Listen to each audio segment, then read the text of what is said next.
اعوذ باللہ من الشیطان الرجیم بسم اللہ الرحمن الرحیم فاسألوا اہل الذکر ان کنتم لا تعلمون صدق اللہ العظیم۔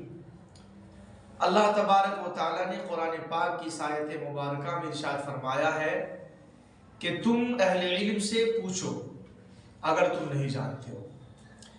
اس آیت کا مقصد یہ ہے کہ اگر کسی مسلمان کو کسی دینی مسئلے میں معلومات حاصل کرنی ہے، زندگی میں اعمال صالحہ کرنے میں دقتیں اور پریشانیوں کا سامنا کرنا پڑ رہا ہے، تو اللہ تبارک و تعالیٰ نے ارشاد فرمایا کہ اہل علم سے، ایجوکیٹڈ پرسن سے مسئلہ معلوم کر لو اگر تم نہیں جانتے ہو، تاکہ زندگی میں اعمال صالحہ کرنے میں، نیک اعمال کرنے میں پریشانی اور دقتوں کا سامنا نہیں کرنا پڑے۔ بہت مرتبہ ایسا ہوا ہے کہ حضور اکرم صلی اللہ علیہ وسلم سے گاؤں دیہات کے قریہ کے صحابہ کرام رضوان اللہ تعالی علیہ مجمعین نے آ کر کے بہت سارے مسائل معلوم کیے۔ نماز کیا ہے، روزہ کیا ہے، زکوٰۃ کیا ہے، حج کیا ہے، یا رسول اللہ صلی اللہ علیہ وسلم شراب پینا کیا ہے، زنا کرنا کیا ہے، چوری کیا ہے، قتل کیا ہے، ظلم کیا ہے، وغیرہ وغیرہ۔ بہت سارے سوالات تھے جو صحابہ کرام رضوان اللہ تعالی علیہ مجمعین حضور اکرم صلی اللہ علیہ وسلم سے کیا کرتے۔ تو معلوم یہ ہوا کہ سوال کا جواب دینا اور ان مسئلوں کے بارے میں معلومات کرنا یہ سنت رسول اللہ صلی اللہ علیہ وسلم بھی اور سنت صحابہ بھی ہے، قرآن کا بھی یہی حکم ہے۔ لہذا اگر ہمیں مسائل معلوم نہیں ہونے چاہیے تو ہماری پوری کوشش ہو کہ ہم کسی اچھے عالم دین سے، باصلاحیت سے، معتبر سے، معتمد سے، مستند سے اس مسئلے کو معلوم کریں، تاکہ جو عمل کر رہے ہیں وہ صحیح نہج پر ہو، غلط راستے پر نہیں ہو۔ اس لیے آپ حضرات میں سے اگر کسی صاحب کو کوئی مسئلہ معلوم کرنا ہے، کسی چیز میں الجھن اور دشواریوں کا سامنا کرنا پڑ رہا ہے، تو آپ مسئلہ معلوم کر سکتے ہیں۔ جی السلام علیکم۔ وعلیکم السلام ورحمۃ اللہ وبرکاتہ۔ پہلا اعتراضات جو ہے ایتھزم کی طرف سے ہے۔ صحیح بخاری کی ایک حدیث ہے، کچھ لوگوں کو مدینہ منورہ کی آب و ہوا سے تکلیف ہو رہی تھی، تو نبی صلی اللہ علیہ وسلم نے انہیں فرمایا کہ تم جاؤ اور اونٹ کا دودھ اور پیشاب پی لو۔ اس میں اعتراضات یہ ہے کہ جب دوسرے دھرموں کے لوگ گائے کے پیشاب کو پیتے ہیں تو انہیں تکلیف ہوتی ہے، اسلام اور ان کے مولویوں کو تکلیف ہوتی ہے، تو پھر ان کے محمد نے یہ بات کیوں کہی کہ پیشاب پی لو اونٹ کا؟ یہ آپ کا ایک سوال ہے۔ پہلے تو آپ اپنے غلطی کی اصلاح کر لیجئے۔ وہ آپ کی غلطی یہ کہ اعتراض اور اعتراضات دو ورڈ ہوتے ہیں۔ اعتراض کا مطلب ہوتا ہے سنگل اعتراض، سنگل کوشچن، اور اعتراضات کا مطلب ہوتا ہے بہت سارا۔ چونکہ آپ کا یہ ایک ہی اعتراض ہے، فرسٹ اعتراض ہے، فرسٹ سوال ہے، فرسٹ کوشچن ہے، اس لیے آپ پر اعتراض کا لفظ استعمال کرنا چاہیے۔ ہاں ٹھیک ہے، یہ سوال ہے، غیروں کی طرف سے سوالات اٹھتے ہوں گے کہ حضور اکرم صلی اللہ علیہ وسلم نے، اصل میں ایک واقعہ ہے جس کو میں یہاں پر بیان کرنا مناسب سمجھتا ہوں، پھر میں اس کا آپ کا جواب بہت آسانی سے اور عام فہم جواب آپ کو دے دوں گا انشاءاللہ۔ ایک مرتبہ حضور اکرم صلی اللہ علیہ وسلم کے پاس ارینا ایک جگہ ہے، وہاں سے ارینا کے کچھ لوگ حضور اکرم صلی اللہ علیہ وسلم کی خدمت میں حاضر ہوئے۔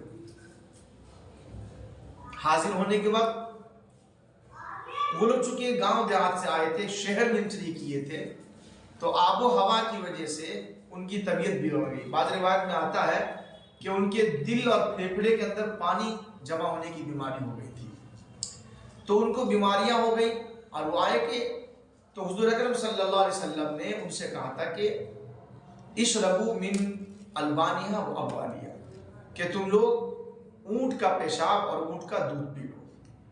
چنانچہ وہ لوگ جو ارینا گاؤں سے حضور صلی اللہ علیہ وسلم کے پاس آئے تھے، وہ مسلمان نہیں تھے۔ جب ان لوگوں کو یہ حکم دیا گیا کہ تم اونٹ کا دودھ اور اونٹ کا پیشاب پی لو، تو وہ لوگ وہاں سے چلے گئے، اور جانے کے بعد جہاں پر مسلمانوں کی چراگاہ تھی، مسلمانوں کی اونٹنیاں تھی، یہ لوگ وہاں پہ گئے تو وہاں پہ جتنے بھی مسلمان تھے ان کو شہید کر دیا، اور اس کے بعد یہ لوگ وہاں سے بھاگ گئے۔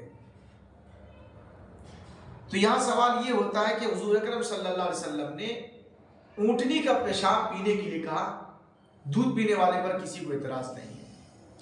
تو میں آپ کو بتاتا چلوں کہ حکم اسلام اور شریعت کے اندر دو طرح کا ہوتا ہے، ایک حکم خاص ہوتا ہے اور ایک حکم عام ہوتا ہے۔ خاص حکم وہ ہوتا ہے جو کسی خاص لوگوں کے لیے ہو، خاص مقام کے لیے، خاص جگہ کے لیے ہو، اور عام حکم وہ ہوتا ہے جو سب کے لیے ہو۔ یہ جو حضور صلی اللہ علیہ وسلم نے فرمایا تھا کہ تم اونٹنی کا پیشاب پیو یا دودھ پیو تو تم کو شفا مل جائے گی، جا کے پی لو، یہ حکم صرف ان لوگوں کے لیے خاص تھا جو عرینا سے لوگ آئے تھے، وہ مسلمان نہیں تھے، وہ لوگ آئے تھے حضور صلی اللہ علیہ وسلم کے پاس، صرف یہ حکم ان کے لیے خاص تھا۔ اس کے بعد حدیث کو دیکھیے، تب آپ کو جواب آسانی سے مل جائے گا۔ وہ ان کے لیے خاص تھا، انہوں نے پیشاب بھی نہیں پیا نہ دودھ پیا، وہ تو مسلمان جتنے بھی لوگ تھے وہاں پہ ان کو چلانے والے سب کو شہید بھی کر دیا، الٹا بدماشی شرارت کر کے وہ بھاگ بھی گئے، نہ وہ دودھ پی سکے ان کا، نہ پیشاب پی سکے۔ تو اگلی حدیث دیکھیے جو حدیث عام ہے سب کے لیے، پوری دنیا کے لیے اور قیامت تک کے لیے۔ اس کے بعد حضور اکرم صلی اللہ علیہ وسلم نے فرمایا، ترمذی شریف کتاب الطہارت میں حدیث ہے، استنزہوا من البول فإن عامۃ عذاب القبر منہ۔ آپ نے فرمایا کہ پیشاب سے بچو۔ پیشاب یہاں پہ عام اونٹنی کا پیشاب، گائے کا پیشاب، بھینس کا پیشاب، کسی بھی جانور کا پیشاب ہو، آپ نے فرمایا پیشاب سے بچو۔ فإن عامۃ عذاب القبر منہ، اس لیے کہ عام طور سے قبر کی عذاب اسی پیشاب کی وجہ سے ہوتی ہے۔ اس حدیث میں محدثین نے لکھا ہے کہ پیشاب کی چھینٹوں تک سے بچنے کا حکم دیا گیا، تو پیشاب پینے کا حکم کیسے دے دیں گے؟ تو معلوم یہ ہوا کہ پیشاب ناپاک اور حرام ہے۔ یہ بعد میں حدیث عمومی جو حدیث ہوتی ہے، ایک حکم ہوتا ہے، قانون جو بنایا گیا، ایک لا بنایا گیا حضور صلی اللہ علیہ وسلم کے ذریعے سے، وہ یہ لا ہے کہ پیشاب سے بچو، اس لیے کہ عذاب قبر عام طور سے پیشاب کی وجہ سے ہوا جاتا ہے۔ تو معلوم یہ ہوا کہ پیشاب پینا جائز نہیں ہے۔ وہ جو ان کو پیشاب پینے کا حکم دیا گیا تھا، وہ ان کی بیماری کی وجہ، ان کے جو دل اور پھیپھڑے میں پانی کی بیماری ہو گئی تھی، اس کی وجہ سے دیا گیا تھا، وہ اس کا خاص حکم تھا، ان کو پیشاب پینے کا وہ حکم دیا۔ اور یہاں جو مسئلہ ہے کہ گائے کا پیشاب کا مسئلہ ہے، یہ تو کوئی بیماری کے لیے نہیں بلکہ ایک مذہب سمجھ کے پیا جا رہا ہے کہ گائے کا پیشاب پیئیں گے، گاؤں ہماری ماتا ہے، ایک گائے کی پوجا ہو رہی ہے، اس کے پیشاب کی پوجا، یہاں تک کہ اس کے گوبر کی پوجا ہو رہی ہے، نہیں۔ اس لیے ہم کہتے ہیں کہ وہ صحیح نہیں ہے۔ گائے کے پیشاب کو یا اس کے گوبر کو، ان کو جو استعمال وہ لوگ کر رہے ہیں غیر مسلم بھائی، وہ عبادت سمجھ کے، وہ ان کو ایک بھگوان کا، ایک ایشور کا درجہ دے رہے ہیں، اس لیے ہم لوگوں کو ان سے منع کرتے ہیں کہ ایسا کام مت کیجیے۔ بہرحال اس لیے ہم منع کرتے ہیں، یہ اس کا جواب ہے۔ دوسری بات یہ ہے کہ حضور اکرم صلی اللہ علیہ وسلم نے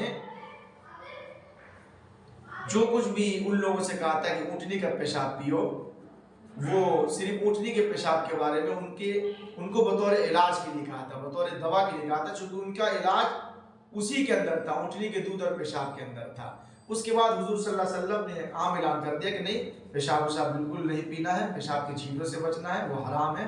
اور یہ تو ان کا جو مسئلہ تھا خاص تھا، وہ حدیث سمجھیے کہ ختم ہو چکی، اس کا آپ کو اعتبار نہیں ہے۔ اور گائے وغیرہ کا اس کا جو ڈفرینس ہے وہ یہی ہے کہ گائے وغیرہ میں عبادت کا اور پوجا کا معاملہ ہوتا ہے، بندگی کا معاملہ ہوتا ہے، اور یہاں کوئی بندگی کا معاملہ نہیں تھا۔ چلیے آگے چلیے۔